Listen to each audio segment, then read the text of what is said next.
Good morning dear students. Gayatri Vidya Mandir उच्च माध्यमिक विद्यालय सांसों के यूट्यूब चैनल पर आप सभी का पुनः हार्दिक स्वागत। आज हम 12th क्लास एग्रीकल्चर केमिस्ट्री का चौथा पार्ट पढ़ने जा रहे थे। उसमें दो वीडियो रिलीज हो चुके हैं। उसमें आपने पहले वीडियो में देखा था आयन विनिमय में क्या होता है और धनायन विनिमय पर उनकी क्रियाविधि पर बात की थी। और कल आपने पढ़ा था ऋणायन विनिमय किसे कहते हैं, मध्यम ऋणायन कौन कौन से पाए जाते हैं और किस ऋणायन की क्या विशेषता होती है, उसके बारे में आपने कल स्टडी की थी। और उसके साथ में आपने पढ़ा था मध्य धनायन विनिमय समता का कल थोड़ा बहुत टॉपिक पढ़ा था। आज उसको अपन फिनिशिंग करने जा रहे हैं। कल आपने पढ़ा था धनायन विनिमय समता किसे कहते हैं, किसी मध्य द्वारा धनायनों को एक्सचेंज करने की क्षमता या कैपेसिटी को क्या कहते हैं, धनायन विनिमय क्षमता। बेसिकली अपन जानते भी हैं कि कोई भी मतलब H+ आयन को ट्रांसफर करके उसके स्थान पर दूसरे आयन को आना या समान आयनों का क्या होना, ट्रांसलेशन होने की क्षमता की अलग धनायन विनिमय क्षमता। उस पर आधारित हमने कल डिस्कस थोड़ा बहुत किया था। उसका ऐसा ही मात्रक आपको क्वेश्चन किया था सेंटीमोल प्रति किलोग्राम या सेंटीमोल किलोग्राम इनवर्स के रूप में आप रिप्रेजेंट करके कल आपको मैंने बताया था। आज अपन देखते हैं एग्जाम्पल के रूप में मान लीजिए कि कोई मध्य ले रखी है, उसकी कैटायन एक्सचेंज कैपेसिटी आपको दे रखी है कितनी, इतनी दे रखी है। किसी मध्य की कैटायन एक्सचेंज कैपेसिटी आपको दे रखी है 10 सेंटीमोल किलोग्राम इनवर्स। तो इससे आपका क्या तात्पर्य होगा कि मान लीजिए आपके सामने ये दे दी तो आपको आगे एग्जामिनर पूछ सकता है कि इसकी कैटायन क्षमता इतनी है, तो बताइए इसमें H+ आयन प्रदान करने की मध्य में कितनी टेंडेंसी हो सकती है, वो बताओ। तो आप इस प्रकार से आपको मालूम प्रश्न पूछते हैं तो आपको नॉर्मली आसानी से समझ जाओगे कि क्या दे रखे हैं कि किसी मध्य की धनायन विनिमय क्षमता 10 सेंटीमोल किलोग्राम इनवर्स है, तो उस मध्य के 1 किलोग्राम में 10 सेंटीमोल H+ आयन उपस्थित है। जितने H+ आयन होंगे वो उसकी कैटायन एक्सचेंज कैपेसिटी भी होती है। दिमाग बात रहती है कि जितनी यहाँ पे आपकी संख्या दे रखी है वही H+ आयन या धनायन को एक्सचेंज होने की क्षमता को प्रदर्शित करने का संकेतक होती है। दिमाग बात उसमें पढ़ रहा किसी मात्रा की धनायन विनिमय क्षमता 10 सेंटीमोल किलोग्राम इनवर्स है, तो उस मध्य के 1 किलोग्राम में 10 सेंटीमोल H+ आयन अधिशोषित करने की क्षमता प्रदर्शित करती है। कितने आयन 10 सेंटी पर मोल के रूप में आपने ले रखी है मध्य, तो 1 सेंटी पर मोल पर 10 धनायन अधिशोषित होने की क्षमता प्रदर्शित करेंगे। अब अपन देखते हैं उस मध्य कले या पट्टिका के पार्ट और ह्यूमस पर बात करते हैं कि उनकी धनायन विनिमय क्षमता कितनी होती है, उस पर आधारित अपन परिघटना देखते हैं। तो क्या देखने को आपको मिलेगा कि जैसे अलग अलग घटक हैं, उनकी अलग अलग बनावट होती है, अलग अलग घटक में अलग अलग तत्व उपस्थित होते हैं और उनके अलग अलग नेचर के आधार पर उनकी धनायन विनिमय क्षमता भी क्या होती है, अलग अलग भिन्न होती है। जनरली अपन अध्ययन करते हैं तो आपको देखने को मिलेगा एक साइड में अपने घटक ले रखे हैं और एक साइड में CSC ले रखी है, उसको अपन देखिए। कैलिनेट टाइप के समूह, ये तीनों टाइप के एक प्रकार के मध्य के पट्टिका के समूह थे जो आपको तीसरे पार्ट में विस्तार पूर्वक से बता रहा है। इनके क्या गुणधर्म है, किस प्रकार के परतों में एग्जिस्ट करते हैं, इनका रासायनिक सूत्र क्या है, तो वो आपको ऑन टिप्स होना होने वाले। तो कैलिनेट परत होती है, उनकी कैटायन एक्सचेंज कैपेसिटी होती है 3 से 15 एवरेज बताएं तो ये लगभग एवरेज 8-9 के आसपास एवरेज रहती है इसकी कैटायन क्षमता। उसके बाद एलाइट परत होती है, उसकी सब कैटायन एक्सचेंज कैपेसिटी होती है 20 से 40, मोनोपोलाइट की 60 से 100, वर्मीकुलाइट मतलब जैसे केसो अलग अलग प्रकार की होती है मिट्टी, उनमें उनकी क्षमता होती है 100 से 200। मतलब ये एक प्रकार की वर्मी खाद जो अपन बोलते हैं केसो द्वारा बनाई खाद, उसकी कैटायन एक्सचेंज कैपेसिटी इतनी बताई जा रही है। क्लोराइड युक्त मध्य होती है, उसकी कैटायन एक्सचेंज कैपेसिटी होती है 20 से 40। ऑलफेन जितने प्रकार के सताने उठाने उनके अपघटन से बनने वाली मिट्टी होती है, उसकी कैटायन एक्सचेंज कैपेसिटी आप देखोगे तो आपको देखने को मिलेगी 50 से 200। और ऑक्साइड या हाइड्रोक्साइड युक्त मध्य होती है, उसकी कैटायन एक्सचेंज कैपेसिटी कितनी होती है 3 से 10। सबसे अधिक कैटायन एक्शन कैपेसिटी पाई जाती है ह्यूमस में। सबसे अधिक कैटायन एक्शन कैपेसिटी किसमें पाई जाती है? ह्यूमस में। तो इस प्रकार से अपन देखते हैं जनरली मृदा में अलग अलग घटक के तत्व होते हैं और उनकी कैटायन एक्शन कैपेसिटी क्या होती है, भिन्न भिन्न होती है। उनको आपने स्टडी किया। इसके आगे जैसे देखेंगे कैटायन एक्शन कैपेसिटी का प्रभावित करने वाले कौन कौन से फैक्टर होते हैं, उनको अपन देखने जा रहे हैं। उससे पहले मैं इसको मैटर को रब कर रहा हूँ, उससे पहले आप इसका स्क्रीनशॉट ले लीजिए। देखिए, अब देखोगे धनायन विनिमय क्षमता या मृदा धनायन विनिमय क्षमता को प्रभावित करने वाले कारक कौन कौन से हैं। ऐसे कौन कौन से फैक्टर हैं जो इसको डायरेक्टली क्या करते हैं, इफेक्टेड करते हैं, प्रभावित करते हैं। मतलब मृदा में धनायन विनिमय क्षमता की मात्रा को घटा भी सकते हैं और बढ़ा भी सकते हैं। तो इसमें अपन 4 प्रकार के क्वांटा आपके सामने रिप्रेजेंट किए। तो ये मुख्य 4 क्वांट भूमिका निभाते हैं। पहला है मृदा क्वांट, दूसरा कले की मात्रा है मृदा और पीएस, और चौथा फैक्टर है कार्बनिक पदार्थ। अब देखते हैं अपन मृदा के कणों का आकार। मृदा के कणों का आकार जितना छोटा होगा उतनी ही उनकी कैटायन विनिमय एक्शन कैपेसिटी क्या होती है, इंप्रूवमेंट होती है। जनरली आप बात दिमाग में रखना कि मृदा के कणों का आकार बढ़ने के साथ कैटायन एक्शन कैपेसिटी क्या होती है, घटती है। अर्थात उनके कणों का आकार रिवर्सिबल कैटायन एक्शन कैपेसिटी कि कणों का आकार बढ़ेगा तो कैटायन एक्शन कैपेसिटी घटेगी और छोटा होगा तो कैटायन एक्शन कैपेसिटी क्या होगी, बढ़ेगी। तो इसको अपन मैं इस प्रकार से रिप्रेजेंट कर रहा हूँ। मृदा के कणों का आकार रिवर्सिबल कैटायन एक्शन कैपेसिटी, मृदा के कणों का आकार बढ़ेगा तो ये घटेगी और ये इनका आकार घटेगा तो ये क्या होगी, बढ़ेगी। दिमाग बात रहेगी।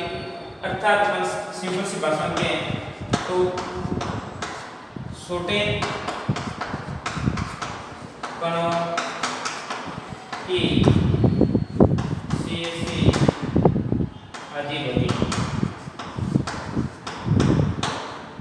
क्या होती है? छोटे मृदा कण होते हैं उनकी CSC क्या होती है, अधिक होती है। कि कैटायन एक्शन कैपेसिटी क्या होगी, छोटे कणों की क्या होती है, बड़े कणों की तुलना में क्या होती है, अधिक होती है। ये बात दिमाग में रहेगी। तो आपको उससे मृदा के कणों का आकार का क्या इफेक्ट पड़ता है कैटायन मृदा धनायन विनिमय इफेक्ट में। तो आप देखोगे कि मृदा के कणों का आकार बढ़ने के साथ मृदा धनायन एक्शन या विनिमय क्षमता क्या होती है, डिक्रीजेज होती है। दिमाग बात रहेगी। सेकंड पॉइंट, कले का मात्रा एवं प्रकार के क्या इफेक्ट लगते हैं इस पर आधारित। कले एक इंग्लिश वर्ड है, हिंदी में कहते हैं मृत्तिका। हिंदी में क्या कहते हैं, मृत्तिका। मृत्तिका की मात्रा एवं इसके प्रकार का क्या होता है कैटायन एक्शन कैपेसिटी पर। तो आप देखते हो मृत्तिका की मृदा में मात्रा बढ़ने के साथ, मृत्तिका की मृदा में मात्रा बढ़ने के साथ धनायन विनिमय क्षमता बढ़ती है। मृत्तिका की मात्रा बढ़ने के साथ धनायन विनिमय क्षमता बढ़ती है। अब प्रकार में मोंटमोरेलाइट समूह की मृत्तिका होती है, उसकी कैटायन विनिमय क्षमता सबसे अधिक होती है कंपेयर टू किसकी तुलना में, इयोलाइट और कैल्योनाइट मृदा की तुलना में। दिमाग बात रहेगी। इसको मैंने क्या बताया कि कले की मात्रा समानुपाती CSC, जितनी मृत्तिका की मात्रा मृदा में अधिक होगी उतनी कैटायन एक्शन कैपेसिटी क्या होती, बढ़ती है। और सबसे अधिक किसमें होती है, मोंटमोरेलाइट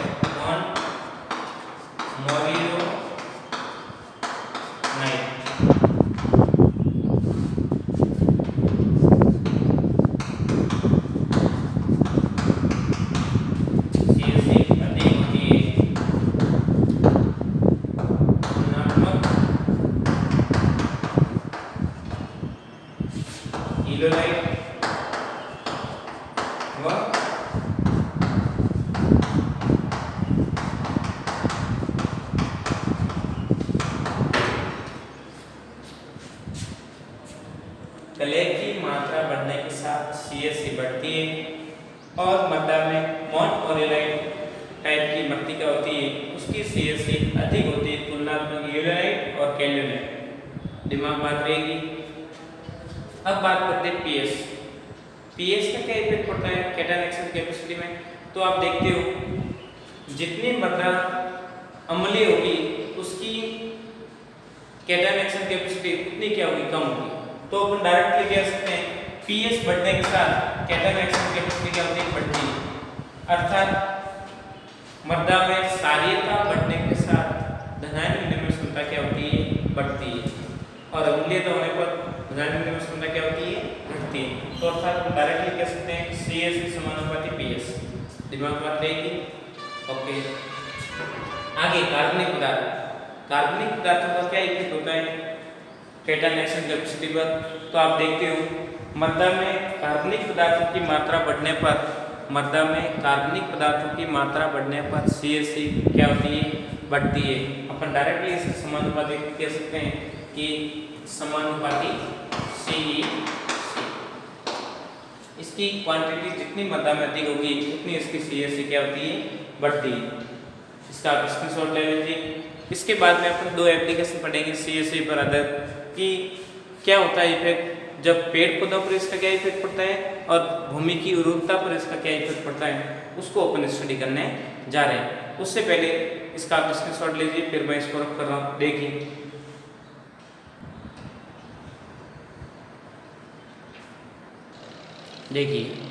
आप देख रहे हो धनायन विनिमय क्षमता के क्या क्या अनुप्रयोग है, कहाँ इसका प्रयोग किया जाता है।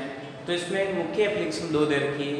एक तो धनायन विनिमय क्षमता पौधों के पोषण को प्रभावित करती है और दूसरा मृदा की उर्वरता को प्रभावित करने की भूमिका निभाती है। तो पहले अपन देख रहे हैं पौधों पर इसका क्या इफेक्ट होता है, उस पर अपन पहले डिस्कस कर रहे हैं और फिर बाद में पढ़ेंगे मृदा की उर्वरता पर इसका क्या प्रभाव होता है, फिर उस पर आधार जो मैटर दे रखा है उसको आपको समझाऊंगा। देखिए तो आप जनरली देखते हो, जनरली अपन देखते हैं कि अधिशोषित धनायन पौधे एवं सूक्ष्म जीव उनको क्या करते हैं, डायरेक्ट इनडायरेक्ट अधिशोषित करने का कार्य करते हैं, जो मृदा विलयन में डायरेक्ट इनडायरेक्ट धनायन उपस्थित होते हैं। जैसे आप देखते हो ऐसी क्रियाविधि जो अधिशोषित धनायन की प्राप्ति को आसान कर देती है। मान लो पौधों एवं जीव जंतुओं को अधिशोषण धनायनों को अधिशोषण करने को क्या करें, आसान कर दें। इसके लिए दो स्टेप दे रखे हैं, तो उसको देखते हैं आप कि पहले ये पोषक तत्वों को संवर्धन करता है कि मृदा विलयन में चले जाते हैं तथा विलयन में मूल रोग या सूक्ष्म जीव संपर्क में आते हैं जो उनको शोषण कर लेते हैं या फिर उसको निकास द्वारा नष्ट कर लेते हैं। अर्थात अपन डायरेक्ट के कि पौधे डायरेक्ट मृदा विलयन में धनायन उपस्थित है उनमें मूल रोग द्वारा संपर्क करते हैं तथा उनको अधिशोषित करने में भूमिका निभाने में उनको आसान बनाते हैं। दूसरा स्टेप आप देखते हो, दूसरे स्टेप में क्या होता है, दूसरे स्टेप में आप देखते हो यदि मूल रोग और सूक्ष्म जीव मृदा कोलाइड के निकट संपर्क में होते हैं तो मृदा कोलाइड से मूल रोग या सूक्ष्म जीव धनायन के बीच में एक सीधा विनिमय भी हो जाता है। इससे मूल रोग या सूक्ष्म जीवों में पृष्ठ पर पैदा हुए H+ आयन या अधिशोषित पोषक तत्वों में विनिमय होता है और इस तरह से उनका पोषण होता है। क्या डायरेक्ट आप देखते हो, एक तो मृदा विलयन के द्वारा, दूसरा उनकी जो पौधों की जड़ों पर सूक्ष्म जीव मान लो एब्जॉर्प्शन के द्वारा धनायन को ऑब्जर्व करते हैं तो उन सूक्ष्म जीव मृदा के पौधों के पोषण के पौधा की बाहरी सतह पर वो डायरेक्ट क्या कर लेते हैं, फैलाते रहते हैं धनायनों को, और पौधे की जो रोम होते हैं वो उनको डायरेक्ट इनडायरेक्ट को क्या करते हैं, एब्जॉर्व करने की टेंडेंसी रखते हैं। अब धनायन विनिमय क्षमता को देखते हैं तो पौधों को पोषण तत्वों की प्राप्ति को निम्न बातों द्वारा निर्भर करती है कि किस कारण से पौधों में धनायन विनिमय क्षमता बढ़ेगी या नहीं बढ़ेगी, वो कौन कौन से फैक्टर इफेक्टेड करते हैं, उस पर अपन बात करते हैं। पहला देखते हो धनायन की संतृप्ति। मृदा में जितने धनायन की संतृप्ति अधिक होगी उतनी धनायन विनिमय क्षमता क्या होती है, आसानी से अधिक संपन्न होती है। जैसे मैक्सिमम आप देखते हो क्षारीय मृदा में कैल्शियम की संतृप्तता अधिक होती है और इस कारण धनायन विनिमय क्षमता बढ़ती है। धनायन विनिमय क्षमता में जैसे एग्जाम्पल क्या देंगे, कैल्शियम की मृदा में मात्रा अधिक होती है तथा CSC और CH इंक्रीज हुई तो ये डायरेक्ट पौधों को आसानी से तत्व एब्जॉर्ब हो जाते हैं। अब देखते हैं समगुणितता। जितने आयन समगुणित होंगे, जितने आयनों की मतलब जुड़ने की टेंडेंसी अधिक होगी तो उतनी CH क्या होगी, कम होगी, घटेगी। जितने आयन बॉन्ड मजबूती से बनाएंगे उतनी CH क्या होती है, घटती है। जैसे कैल्शियम की तुलना में पोटेशियम आयन की समगुणितता अधिक होती है और इसके कारण उसकी CH कम होती है, और पोटेशियम आयन मैग्नीशियम की समगुणितता अधिक होती है और उसके कारण मैग्नीशियम से कम होते हैं। तो आप देखिए समगुणित का प्रभाव कैल्शियम की तुलना में पोटेशियम की कैटायन एक्शन कैपेसिटी क्या होती है, कम होती है, और पोटेशियम की कैटायन एक्शन कैपेसिटी मैग्नीशियम की तुलना में क्या होती है, अधिक होती है। क्यों? क्योंकि इनके समगुणित गुण क्या होता है, भिन्न भिन्न होता है। आयनों के समगुणित होने के गुण क्या होते हैं, भिन्न भिन्न होते हैं। इसी कारण इनके समगुणितता तथा CH क्या होती है, उसके डायरेक्ट इनडायरेक्ट इफेक्टेड होती है। आप देखते हैं कोलॉइड्स के प्रकार। मृदा में जितना कोलॉइड मिलन पाया जाएगा उसी के अनुरूप आपकी CH क्या होती है, इंप्रूवमेंट होती है। और देखोगे आप कि विभिन्न प्रकार के कोलॉइड्स होते हैं, विशेष धनायनों को धारण करने की शक्ति भिन्न भिन्न होती है। जैसे मोंटमोरियलाइट मृदा की धनायन विनिमय क्षमता अन्य दो मृदा की तुलना में क्या थी, अधिक। आपने पिछले पार्ट में पढ़ा और अभी भी मैंने भी आपको बताया भी था। इसी मोंटमोरियलाइट में कैल्शियम प्राप्त करने में सोना पत्थर कम से कम उसकी प्रतिशतता बेस संतृप्तता 90% कर लेता है, और दूसरी ओर कैल्शिनाइट और उनकी संतृप्तता क्या हो जाती है, बहुत कम हो जाती है। इसी कारण उनमें कैल्शियम की मात्रा कम होने के कारण वो आसानी से एब्जॉर्ब नहीं कर पाते। अब देखते हैं दूसरी एप्लीकेशन। आपको डायरेक्ट उसे धनायन विनिमय तथा पौधों के पोषण पर क्या संबंध है, तो डायरेक्टली आपको इतना संबंध रिप्रेजेंट करना और उसके बारे में नंबरिकल पर्सन कितना नंबर का है उसके अकॉर्डिंग उसमें आपको लैंग्वेज मैटर ऐड कर लेंगे। अब देखते हो कैटायन एक्शन कैपेसिटी एवं मृदा उर्वरकता का क्या संबंध है, उस पर आधारित अपन मैटर को डिस्कस करने जा रहे हैं, और इसकी क्या रोल रहता है, किस प्रकार से है, उसको अपन विस्तार पूर्वक से देखते हैं। तो देखिए पहले आप इसका एक बार स्क्रीनशॉट ले लीजिए, फिर अपन पढ़ने जा रहे हैं सेकंड पॉइंट।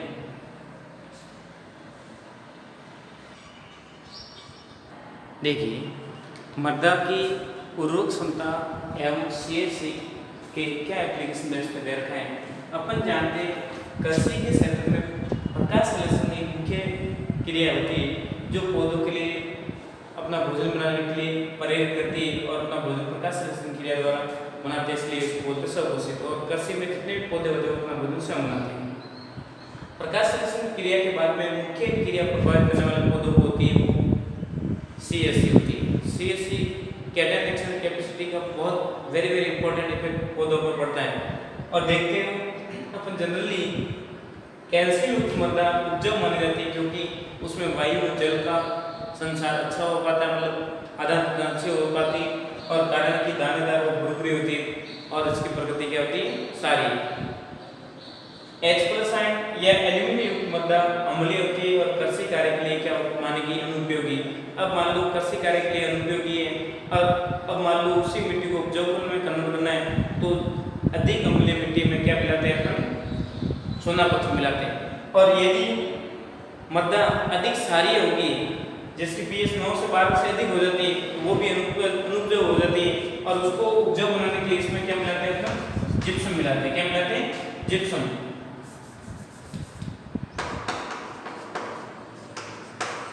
जिप्सम का उपयोग करते हैं इसमें डाल देता है कि पहले उपजाऊ हो जाए। और अधिक क्षारीय होने पर तो आप मिलाओगे जिप्सम, और अधिक अम्लीय होने पर मतलब क्या मिलाते हैं अपन, सोना पत्थर। आप देखते हो क्या लैंग्वेज के रूप में मैटर दे रखा है उसको रिप्रेजेंट कर रहा हूँ। संपूर्ण कृषि क्षेत्र में प्रकाश संश्लेषण के बाद धनायन विनिमय क्षमता सबसे अधिक महत्वपूर्ण मानी जाती है। अनेक वैज्ञानिकों के अनुसार मृदा उर्वरकता का एकमात्र सर्वोत्तम शोषक मृदा की धनायन विनिमय क्षमता भी होती है। वो मृदा की उर्वरक क्षमता को डायरेक्ट इंडायरेक्ट प्रभाव करने में कैटायन एक्शन कैपेसिटी का विशेष प्रभाव होता है। अपन देखते हैं कि किसी मृदा के विनिमय वाष्पों के प्रकार या मात्रा के आधार पर सामान्य गुणधर्म प्रभावित होते हैं। कैल्शियम युक्त बेस संतृप्तता वाली मृदा सबसे अधिक उपजाऊ एवं अधिक लाभदायक मानी जाती है क्योंकि इसमें इस प्रकार के आयन उपस्थित होते हैं। अपन जनरली ये देखते हैं तो इस प्रकार से डायरेक्ट इनडायरेक्ट इनका प्रभाव देखने को आपको मिलता है। अब देखते हैं अधिक अम्लीय मृदा है तो उस पर कौन सा पत्थर मिलाएंगे, सोना पत्थर, और अम्लीय मृदा भी कोई काम की ज़्यादा नहीं होती है। अपन देखते हैं सभी सामान्य उपजाऊ मृदा में कुल धनायन निर्णय क्षमता कैल्शियम, मैग्नीशियम एवं पोटेशियम आयनों की मात्रा अधिक होती है जो 80% होती है, और हाइड्रोजन आयन निर्णय क्षमता क्या होती है, बहुत कम मात्रा में देखने को मिलती है। और कैल्शियम युक्त मृदा क्या बोलते हैं, कैल्शियम युक्त मृत्तिका के नाम से भी जानी जाती है। इस प्रकार से था आपके धनायन निर्णय क्षमता पर आधारित आपका टॉपिक आपने पढ़ा। अगला आपके टॉपिक रहेगा मृत्तिका का प्रतिशत बेस संतृप्तता पर आधारित मैटर क्या है, इसका क्या प्रभाव पड़ेगा, उसको आप समझोगे अगले पार्ट में। उससे पहले जो मैटर पढ़ा है उस मैटर को आप नोट्स बनाओगे, रिवाइज करोगे। जो किसी मैटर में आपको कन्फ्यूजन हो तो उसको आप डायरेक्ट फोन करके भी पूछ सकते हो और डिस्कस करोगे। और जिन पार्टों की PDF मैंने भेज दी उन PDF के माध्यम से या वॉइस के माध्यम से आप डायरेक्ट नोट्स बनाते रहे, प्रॉब्लम आए तो बताइए, घर पे रहे, सुरक्षित रहे और आराम से अपना काम करते रहिए। थैंक यू, धन्यवाद।